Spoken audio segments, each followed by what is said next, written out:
Hello everyone, इस video में हम CPWD अकाउंट कोड का चैप्टर वर्क अकाउंट स्टार्ट कर रहे हैं। बहुत इंपॉर्टेंट चैप्टर है। जो मेन टॉपिक्स हैं जैसे measurement book, muster roll, contractors bill, advance payment, secured advance, on account payment, contractor ledger, work abstract, material का इशू जो PWD स्टोर से किया जाता है उसका प्रोसीजर हम इस चैप्टर में कवर करेंगे।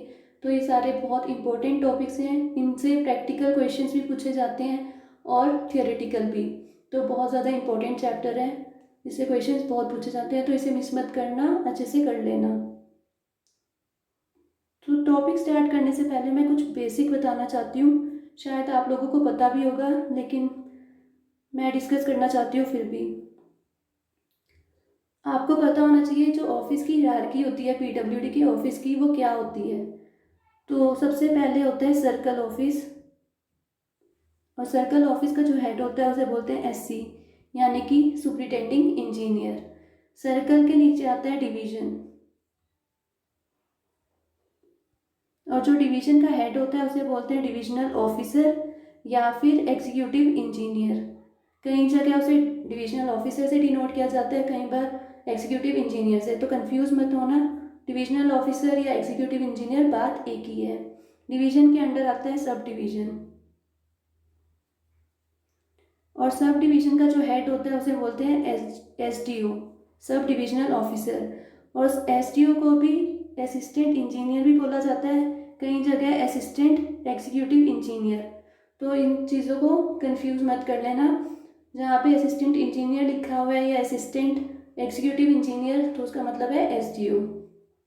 और SDO के अंडर वर्क करते हैं सेक्शनल ऑफिसर्स, जिन्हें हम बोलते हैं JE, जूनियर इंजीनियर्स। तो आपको ये थोड़ा सा पता होना चाहिए था। तो टॉपिक स्टार्ट करते हैं। सबसे पहला टॉपिक है हमारा payment to contractors and suppliers. तो जब भी कॉन्ट्रैक्टर कोई वर्क करता है या फिर मटेरियल सप्लाई करता है, तो जो उसकी पेमेंट PWD करता है वो मेजरमेंट्स के बेसिस पे करता है। मेजरमेंट्स को रिकॉर्ड किया जाता है मेजरमेंट बुक में, और ये मेजरमेंट बुक होती है जो फॉर्म 23 में बनाई जाती है। तो आपको फॉर्म नंबर भी याद रखना है। और ये बहुत इंपॉर्टेंट पॉइंट है कि जो कॉन्ट्रैक्टर्स या सप्लायर्स की पेमेंट करता है PWD, वो मेजरमेंट्स के बेसिस पे करता है। और इन मेजरमेंट्स को रिकॉर्ड किस में किया जाता है? मेजरमेंट बुक में, जिसे MB बोलते हैं। और फॉर्म 23 में इस बुक को बनाया जाता है, मेजरमेंट बुक।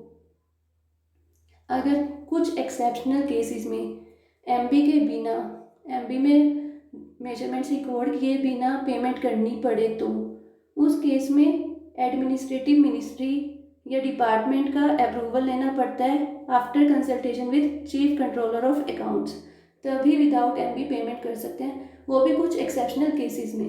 वैसे तो मेजरमेंट बुक पे रिकॉर्ड होंगी मेजरमेंट्स, डिटेल्ड मेजरमेंट्स पूरी रिकॉर्ड की जाती हैं, और उसके बेसिस पे कॉन्ट्रैक्टर या सप्लायर को पेमेंट की जाती है।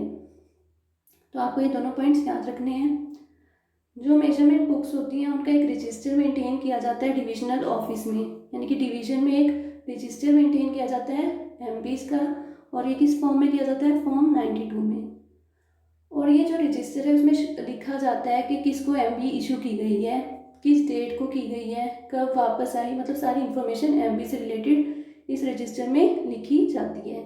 ऐसे ही सेम रजिस्टर सब डिवीजन में भी बनता है, उसमें भी मेंशन किया जाता है किस SDO के पास MB है, उसका नाम लिखा जाता है, और किस तारीख को इशू की गई थी, ये सब कुछ लिखा जाता है। किस JE के पास है, सब कुछ उसमें मेंशन किया जाता है।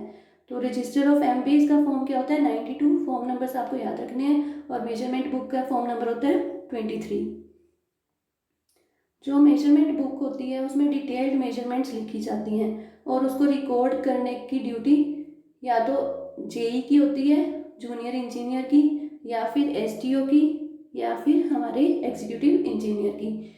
इनसे बिलो रैंक का कोई भी बंदा नहीं लिख सकता, या तो JE लिखेगा, या फिर SDO लिखेगा, या फिर एग्जीक्यूटिव इंजीनियर। जो वर्क की आइटम्स होती हैं, चाहे उसका कितना मर्जी प्राइस हो, कम हो ज़्यादा हो, सबको मेजरमेंट बुक में रिकॉर्ड किया जाता है, मेजर किया जाता है।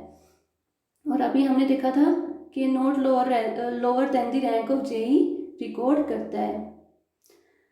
नेक्स्ट चीज़, जो भी मेजरमेंट्स की जाती है एमबी पे वो eight the site of work की जाती है। बहुत इंपॉर्टेंट है ये। एक्चुअली मैं खुद सोच रही थी ये पॉइंट इतना इंपॉर्टेंट नहीं है, लेकिन इस बार क्वेश्चन पूछा हुआ था ये पेपर में, तो ऐसे छोटे छोटे पॉइंट्स भी वो पूछ लेते हैं, तो इनको भी मिस मत करना। जो एमबी में मेजरमेंट्स की रिकॉर्ड की जाती हैं वो eight the site of the work की जाती हैं, तो ये भी आपको पता होना चाहिए। जो एमबीज की नंबरिंग होती है वो पेज नंबर्ड होते हैं, नंबर्स में उनको सीरियल नंबर्स दिए जाते हैं मतलब। और एमबीज में जो करेक्शंस होती हैं वो हमेशा रेड इंक में की जाती हैं, और कोई भी पेजेस को ब्लैंक नहीं रखा जाता। अगर कोई पेज ब्लैंक हो भी जाए गलती से तो उसे डायगोनल लाइन से क्रॉस कर दिया जाता है। अगर जो एसटीयू है असिस्टेंट इंजीनियर, वो अपने सबऑर्डिनेट से एमबी रिकॉर्ड करवाता है, यानी कि जूनियर इंजीनियर से अगर वो एमबी रिकॉर्ड करवाता है तो उसे उस पर टेस्ट चेक देना पड़ता है। 100% चेक लिखना पड़ता है कि मैंने चेक कर लिया है, तभी वो आगे फिर डिवीज़न को भेजी जाती है। तो आपको ये ध्यान रखना है। एमबी जो होती है वो एक रिलायबल रिकॉर्ड होता है। अगर कॉन्ट्रैक्टर के साथ डिपार्टमेंट का कुछ प्रॉब्लम होती है वर्क से रिलेटेड, तो अगर कोर्ट में जाना पड़ता है तो ये एज एन एविडेंस वर्क करती है, तो आपको ये भी पता होना चाहिए। एमबी जो है एविडेंस की तरह यूज़ कर सकते हैं एमबी को, तो बहुत ज़्यादा इंपॉर्टेंट रिकॉर्ड होता है ये, इसे मिसप्लेस नहीं करना पड़ता। Next is test check of measurements. अभी मैंने बताया कि जो सब डिवीज़न है वहाँ पे रिकॉर्ड की जाती है, जो एमबी है उसकी सारी डिटेल्ड मेजरमेंट होती है वो सब डिवीज़न में होती है, और जो एसटीओ होता है यानी कि हेड सब डिवीज़न का, उसको पूरा खुद की सेटिस्फेक्शन करनी पड़ती है कि इसमें कोई गलती नहीं है, प्रॉपर डिटेल्ड मेजरमेंट्स की गई हैं और वर्क एज पर स्पेसिफिकेशन हुआ है, सब कुछ उसे क्लियर आउट करना पड़ता है, फिर ही वो आगे डिवीज़न में बिल सबमिट कर सकता है। Next is standard measurements. Form 23A में बनती हैं ये, इसे बोलते हैं standard MB, standard measurement book. अभी तक हम पढ़ रहे थे मेजरमेंट बुक के बारे में, अब हम पढ़ रहे हैं स्टैंडर्ड मेजरमेंट बुक। ये बनती है फॉर्म 23A में। ये कुछ पर्टिकुलर पर्पज़ के लिए बनाई जाती है, बिल्डिंग्स के लिए, सिविल वर्क जो होता है पीडब्ल्यूडी का, बिल्डिंग्स का, उसके लिए स्टैंडर्ड मेजरमेंट बुक बनाई जाती है, ताकि उस बिल्डिंग की जो पेरियोडिकल रिपेयर का काम होता है उसके जो एस्टिमेट्स होते हैं उसको प्रिपेयर करने के लिए ये एमबी बनाई जाती है, और फिर इस एमबी के बेसिस पे ही कॉन्ट्रैक्टर के बिल पे किए जाते हैं। जो स्टैंडर्ड एमपी होती है इसमें जो नंबरिंग होती है वो अल्फ़ाबेटिकली होती है, यानी कि अल्फ़ाबेट से इसे नंबर दिए जाते हैं, ताकि जो ऑर्डिनरी हमारी एमपी है उसे इसमें डिफरेंशिएट कर सके। दोनों को डिफरेंट बनाने के लिए इसमें जो नंबर्स होते हैं वो अल्फ़ाबेटिक सीरीज से दिए जाते हैं। और स्टैंडर्ड एमपी से रिलेटेड जो भी इंस्ट्रक्शंस है वो कौन देगा? एडमिनिस्ट्रेटिव मिनिस्ट्री या एडमिनिस्ट्रेशन जो कंसर्न एडमिनिस्ट्रेटिव मिनिस्ट्री है वो after the consultation with CCA, chief controller of accounts की कंसल्टेशन के साथ जो एडमिनिस्ट्रेटिव मिनिस्ट्री है वो स्टैंडर्ड एमपी से रिलेटेड इंस्ट्रक्शंस जारी करती है। जो स्टैंडर्ड एमपी है उसे कौन लिखता है? या तो एसडीओ खुद लिखता है या फिर उसका जो सबऑर्डिनेट होता है यानी कि जेई वो लिखता है। और एसडीओ को, अगर एसडीओ अपने सबऑर्डिनेट से एमबी एंटर करवाता है तो उसे उस पर टेस्ट चेक करना पड़ता है, पूरी तरह से चेक करना पड़ता है, और फिर डिविजनल ऑफिसर यानी कि एग्जीक्यूटिव इंजीनियर को सबमिट की जाती है। फिर डिविजनल ऑफिसर उसको पूरा एग्जामिन करता है, अच्छे से चेक करता है। जब तक डिविजनल ऑफिसर उसको चेक ना कर ले और उस पर अपना सर्टिफिकेट ना दे दे, तब तक उस एमबी को, उस स्टैंडर्ड एमबी को, हम स्टैंडर्ड एमबी की बात कर रहे हैं अभी, रजिस्टर ऑफ स्टैंडर्ड एमबीज में चढ़ाया नहीं जाता। तो ये भी इंपॉर्टेंट है, आपको ध्यान रखना है। जो स्टैंडर्ड एमबीज हैं उनको पूरा प्रॉपर वे में मेंटेन करने की ड्यूटी किसकी है? एसडीओ की सुपरविजन में उसे मेंटेन किया जाता है। जो डिविजनल ऑफिसर है वो भी पीरियोडिकली सर्टिफाई करता है कि जो भी स्टैंडर्ड एमबीज बन रही है वो उनकी इंस्पेक्शन टाइम टू टाइम करता रहता है। जब भी स्टैंडर्ड एमबी पे पेमेंट की जाती है तो जो गैजेटेड ऑफिसर है या फिर जिसने बिल बनाया है वो उस पर सर्टिफाई करता है, सर्टिफिकेट देता है कि हाँ वर्क एज पर स्टैंडर्ड्स हुआ है, स्टैंडर्ड मेजरमेंट्स हुआ है और इस वर्क का पहले पेमेंट नहीं हुआ, उसे इसमें सर्टिफिकेशन देनी पड़ती है।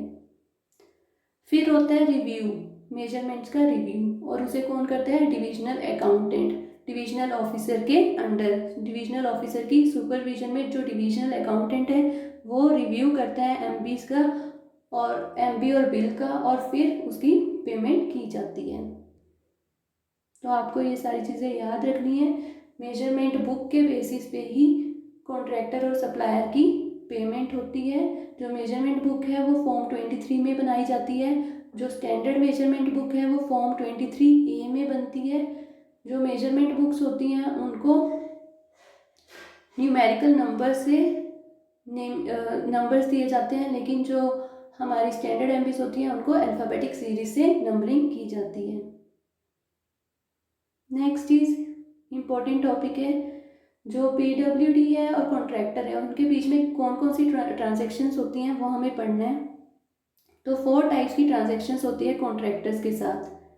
एक तो होती हैं payments for work done and measurement, payments for work done but not yet measured, payments to contractor for material brought by them at the site of work for use, और या फिर अदर ट्रांजेक्शन्स। इनको हम अब detail में cover करते हैं। तो हमने देखा 4 टाइप्स की ट्रांजेक्शन्स होती हैं कॉन्ट्रैक्टर के साथ। तो सबसे पहले है payments for work done and measured, तो इन्हें बोलते हैं ऑन अकाउंट पेमेंट्स। इस ट्रांजेक्शन को बोलते हैं on account payment, payments for work done and measured. Contractor को पेमेंट तब मिलती है जब उस वर्क की प्रॉपर्ली मेजरमेंट हो जाती है, डिटेल मेजरमेंट रिकॉर्ड की जाती है एमबी में। उसके बाद जब पेमेंट की जाती है कॉन्ट्रैक्टर को तो उसे बोलते हैं ऑन अकाउंट पेमेंट। तो आपको ये क्लियर होना चाहिए, payments for work done and measured मतलब ऑन अकाउंट पेमेंट। इस केस में क्या होता है, पहले वर्क की पूरी तरह से मेजरमेंट की जाती है एमबी में और उस बेसिस पे फिर पेमेंट की जाती है कॉन्ट्रैक्टर को। Next is payment for work done but not measured, तो नाम से ही पता लग रहा है ऐसी पेमेंट जिसमें काम तो कर दिया गया लेकिन उसकी मेजरमेंट नहीं की गई। अभी मेजरमेंट नहीं हुई एमबी में लेकिन फिर भी पेमेंट कर दी गई है, तो उसे कहते हैं एडवांस पेमेंट।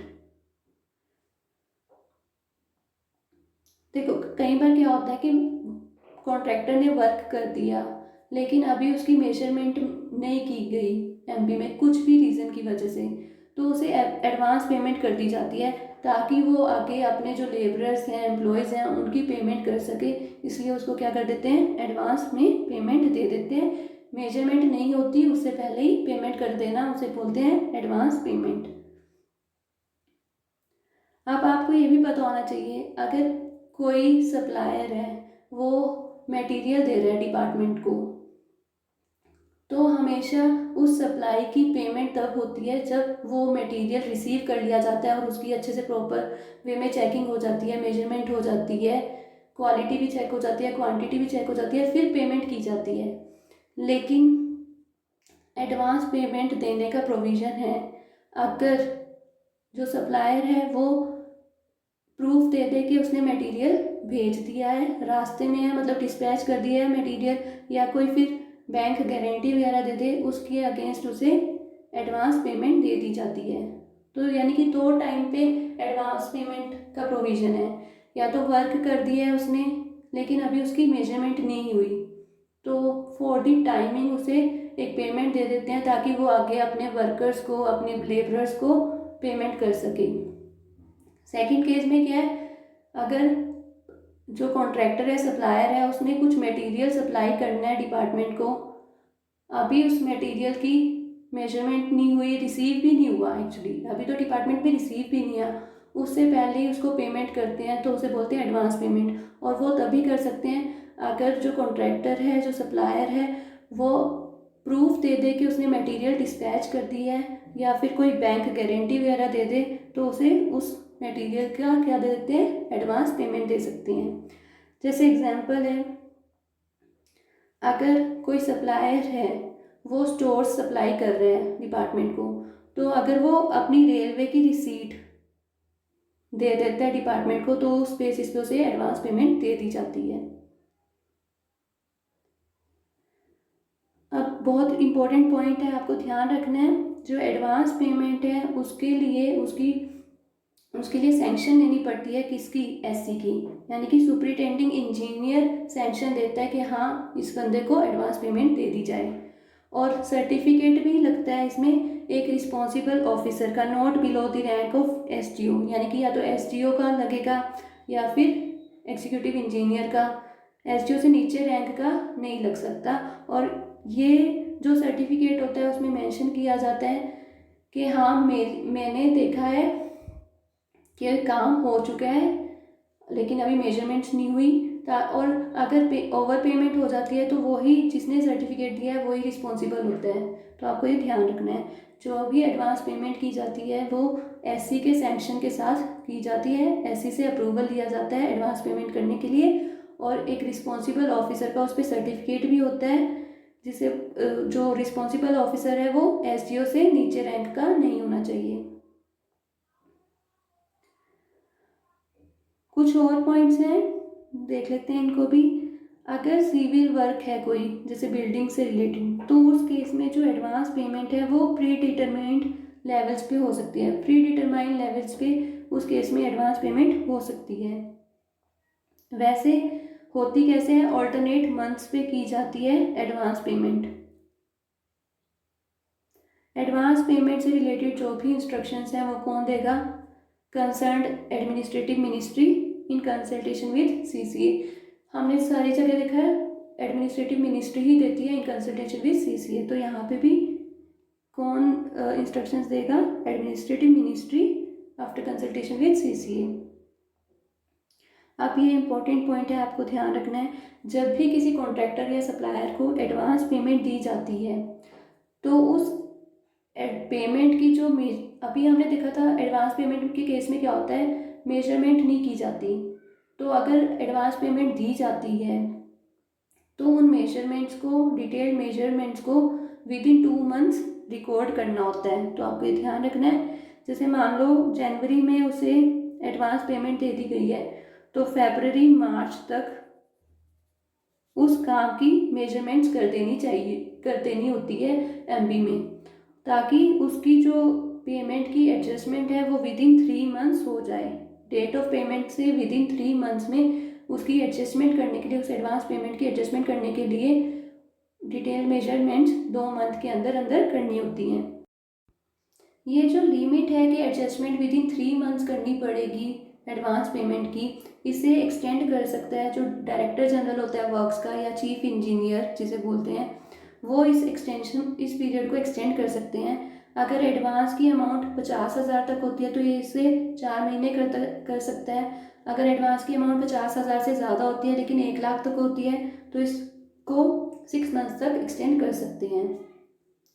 लेकिन अगर इससे भी ज़्यादा एक्सटेंशन चाहिए होती है एडजस्टमेंट की, या फिर 1 लाख से ज़्यादा का एडवांस होता है, तो उस केस में गवर्नमेंट ऑफ इंडिया की सैंक्शन लेनी पड़ती है। तो आपको ये इंपॉर्टेंट है, पॉइंट्स आपको ध्यान रखने हैं कि जब भी एडवांस पेमेंट कर दी जाती है किसी कॉन्ट्रैक्टर की तो उसे detailed measurements with in 2 months करानी होती हैं, और ताकि उस एडवांस पेमेंट की एडजस्टमेंट विद इन 3 मंथ्स हो जाए। लेकिन इसे एक्सटेंड कर सकते हैं डायरेक्टर जनरल ऑफ वर्क्स। अगर एडवांस की अमाउंट 50,000 तक है तो वो एडजस्टमेंट पीरियड 4 मंथ्स तक बढ़ा सकता है, और अगर एडवांस की अमाउंट 50,000 से ज़्यादा है लेकिन 1 लाख तक है तो एडजस्टमेंट का टाइम 6 मंथ्स तक कर सकते हैं। लेकिन अगर इससे भी ज़्यादा एडजस्टमेंट का टाइम इंक्रीज़ करना है या फिर 1 लाख से ज़्यादा की एडवांस है तब उस केस में गवर्नमेंट ऑफ इंडिया का सैंक्शन लेना पड़ता है।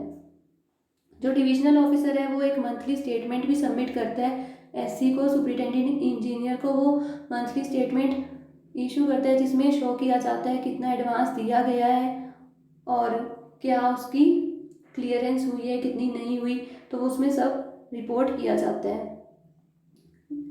ये एक नोट है जो इलेक्ट्रिक सप्लाई अंडरटेकिंग्स होती हैं उनके केस में जो एडवांस पेमेंट है वो डिविजनल ऑफिसर खुद कर सकता है। उस केस में एससी का अप्रूवल लेने की ज़रूरत नहीं होती। वैसे तो हमने देखा था कि एडवांस पेमेंट देते हैं तब एससी का अप्रूवल लेना पड़ता है, लेकिन अगर इलेक्ट्रिक सप्लाई अंडरटेकिंग को दे रहे हैं एडवांस पेमेंट तो डिविजनल ऑफिसर अपने लेवल पे ही दे सकता है। उस केस में एससी का अप्रूवल ज़रूरी नहीं है। Next is secured advance. Secured advance कब दिया जाता है? अगर कॉन्ट्रैक्टर किसी वर्क को करने के लिए उस वर्क की साइट पे मटेरियल लेके आता है, उस मटेरियल के अगेंस्ट वो सिक्योर्ड एडवांस मांग सकता है, लेकिन कुछ कंडीशन सेटिस्फाई होनी चाहिए। यानी कि सिक्योर्ड एडवांस कुछ कंडीशंस के फुलफिल होने पे ही दिया जाता है। तो ये कंडीशंस क्या हैं? जो वर्क है उस पर जो मटेरियल यूज़ होगा वो कॉन्ट्रैक्टर का खुद का होगा, डिपार्टमेंट से कोई भी मटेरियल इशू नहीं होगा उसे। मटेरियल इम्पेरिशेबल नेचर का होना चाहिए। जो उसका कॉन्ट्रैक्ट है वो फिनिश्ड आइटम्स ऑफ वर्क का कॉन्ट्रैक्ट हो, यानी कि उसमें लेबर और मटेरियल सारा कुछ किसका होगा? कॉन्ट्रैक्टर का खुद का होगा। अब ये जो भी रिकवरी जो सिक्योर्ड एडवांस दिया जाता है उसकी रिकवरी बिल से कर ली जाती है। तो आपको ये सारी चीज़ें याद रखनी है।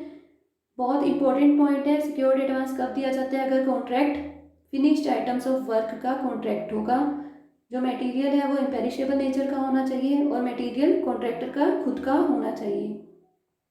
अब मटेरियल के केस में आप कंफ्यूज मत कर देना एडवांस पेमेंट और सिक्योर्ड एडवांस को। दो चीज़ें हैं। अगर जो कॉन्ट्रैक्टर है वो सिर्फ मटेरियल सप्लाई कर रहा है, डिपार्टमेंट को वो मटेरियल सिर्फ सप्लाई कर रहा है, तो उसे उस केस में सिर्फ एडवांस पेमेंट दे सकते हैं। लेकिन सिक्योर्ड एडवांस कब देते हैं? अगर वो मटेरियल लेके आ रहा है और उस मटेरियल का काम में यूज़ करेगा, जो उसका कॉन्ट्रैक्ट है, जिस काम के लिए उसका कॉन्ट्रैक्ट है डिपार्टमेंट के साथ, उस काम में वो मटेरियल का यूज़ करेगा, उसके अगेंस्ट उसे सिक्योर्ड एडवांस दिया जाता है। तो आपको कंफ्यूज नहीं होना इन दोनों चीज़ों में। जब भी सिक्योर्ड एडवांस दिया जाता है तो कॉन्ट्रैक्टर और डिपार्टमेंट के बीच में एक एग्रीमेंट होता है, फॉर्मल एग्रीमेंट, जिसमें जो कॉन्ट्रैक्टर है उसके मटेरियल को सिक्योर किया जाता है। जो सिक्योर्ड एडवांस है उसको अप्रूवल कौन देता है? Divisional officer. एडवांस पेमेंट के केस में अप्रूवल किसका लिया जाता है? एससी का। लेकिन सिक्योर्ड एडवांस कौन सैंक्शन करता है? Divisional officer. लेकिन इसमें भी सर्टिफिकेट होता है किसका? Not below the rank of SDO का। यानी कि यहाँ पे भी सर्टिफिकेट लगता है एसडीओ का कि हाँ मटेरियल आया है और सारी कंडीशंस फुलफिल हो रही हैं, तभी सिक्योर्ड एडवांस पे किया जाए। नेक्स्ट इज, जब भी डिविजनल ऑफिसर किसी कॉन्ट्रैक्टर को सिक्योर्ड एडवांस देता है तो उसे एक फॉर्म फिल करवाया जाता है जिसे इंडेंजर फॉर्म बोलते हैं। फॉर्म 31 होता है ये। तो आपको फॉर्म नंबर याद रखना है। इंडेंजर का फॉर्म होता है फॉर्म नंबर 31। कॉन्ट्रैक्टर से फिल करवाया जाता है जब उसे सिक्योर्ड एडवांस दिया जाता है। सिक्योर्ड एडवांस का एक पूरा डिटेल्ड अकाउंट बनता है फॉर्म 26A में और इसे रनिंग अकाउंट बिल के साथ अटैच किया जाता है। तो ये रनिंग अकाउंट बिल का एक पार्ट होता है सिक्योर्ड एडवांस का डिटेल्ड अकाउंट, और किस में बनता है? फॉर्म 26A में। मैं पहले ही बोल चुकी हूँ, फॉर्म नंबर्स आपको याद रखने हैं। सिक्योर्ड एडवांस पे जो रेट होता है वो क्या होता है ये हमें देखना है। जो डिविजनल ऑफिसर होता है या इंजीनियर इंचार्ज होता है वो एक रेट असेस करता है, और एक जो रेट होता है टेंडर में। तो उन दोनों में से जो कम होता है उसका 90% हम सिक्योर्ड एडवांस को मानते हैं। तो सिक्योर्ड एडवांस कौन सा रेट माना जाएगा? एसएस रेट में से, और टेंडर रेट में से जो कम होगा उसका 90% उसे सिक्योर्ड एडवांस माना जाता है। इस पर प्रैक्टिकल क्वेश्चन भी आ सकता है, तो ये पॉइंट बहुत इंपॉर्टेंट है, इसको अच्छे से याद रख लेना। Next is contractors other transactions. Contractor के साथ बाकी अलग जो ट्रांजेक्शन्स होती हैं, जैसे कॉन्ट्रैक्टर से अगर फ़ाइन लिया जाता है, अगर वो कोई डिफेक्टिव वर्क कर देता है या काम करने में डिले करता है तो उसकी जो फ़ाइन लगता है, अगर वो उसके पास जो मटेरियल उसे इशू किया गया था वो उसे वापस नहीं करता, अगर अनयूज्ड रह जाता है, तो ये बाउंडेड होता है कि कॉन्ट्रैक्टर को वो मटेरियल वापस करना होता है। लेकिन अगर वो नहीं करता तो पेनल्टी चार्ज की जाती है उससे। तो इस टाइप की जो ट्रांजेक्शन्स होती हैं, जो भी उससे रिकवरी की जाती हैं, तो वो इस कैटेगरी में आता है, कॉन्ट्रैक्टर्स अदर ट्रांजेक्शन्स में उन्हें माना जाता है। तो ये हमने इस वीडियो में कवर कर लिया है measurement book, on account payment, secured advance, advance payment. तो बहुत इंपॉर्टेंट टॉपिक्स हैं ये, इनसे क्वेश्चन बहुत पूछे जाते हैं, इनको अच्छे से कर लेना। नेक्स्ट वीडियो में हम कॉन्ट्रैक्टर्स बिल पढ़ेंगे और रनिंग अकाउंट बिल के बारे में समझेंगे। तो वो टॉपिक समझने से पहले आपको ये टॉपिक्स क्लियर होने चाहिए, तो इसे अच्छे से कर लेना। Thank you.